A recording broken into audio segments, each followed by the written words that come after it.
আসসালামু আলাইকুম গাইস, আজকে আমরা বানাবো পুডিং। এর জন্য এখানে আমরা 1 লিটার একটু কম দুধ নিয়ে নিয়েছি, মানে 2 গ্লাস দুধ নিয়ে নিয়েছি। এটিকে জাল দিয়ে আমরা 1 গ্লাস পরিমাণ করব এবং এর মাঝে 4-5টি এলাচ দিয়ে দিয়েছি যাতে দুধের গন্ধ বা ডিমের কাঁচা গন্ধটা না থাকে। 1 গ্লাস পরিমাণ আমরা করে নিচ্ছি এবং এলাচগুলো উঠিয়ে নিচ্ছি।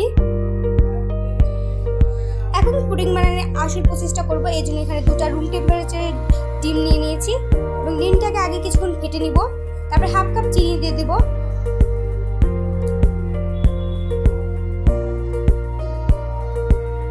এবং জাল করে রাখা তখনকার 1 কাপ দুধটা দিয়ে দিলাম। সুন্দর করে মিক্স করে নিব।